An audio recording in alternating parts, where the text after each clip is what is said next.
নীলফামারীর পেট্রোল পাম্পগুলোতে এখন দৃশ্যটা ভিন্ন। তেল নিতে আসা বাইক চালকদের হাতে টাকার পাশাপাশি থাকছে ফুয়েল কার্ড। এই কার্ড পেতে বাধ্যতামূলক করা হয়েছে মোটরসাইকেলের রেজিস্ট্রেশন ও ড্রাইভিং লাইসেন্স।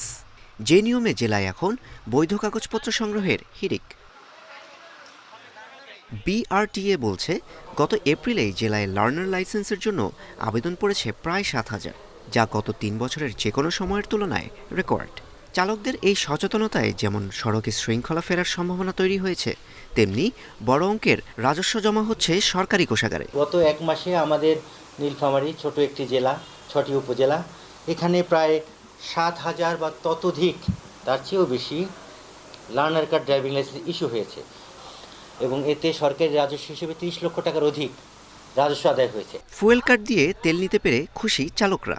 লাইসেন্সবিহীন ও অপ্রাপ্তবয়স্ক চালকদের দৌরাত্ম্য কমায় স্বস্তি মিলেছে জনমনে। কারো কাছে রিকোয়েস্ট করার কোনো জায়গা প্রয়োজন হবে না।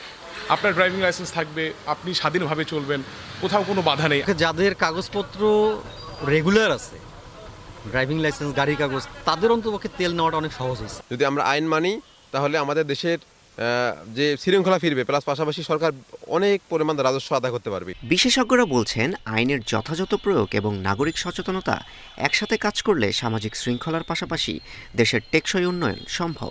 আমরা যদি সমাজের সকলেই আইন মেনে চলি, তাহলে অবশ্যই সমাজের শান্তি শৃঙ্খলা বিরাজমান থাকবে এবং আমাদের প্রতিটি ক্ষেত্রে আইন মেনে চলার মাধ্যমে রাষ্ট্রীয় উন্নয়ন সাধিত।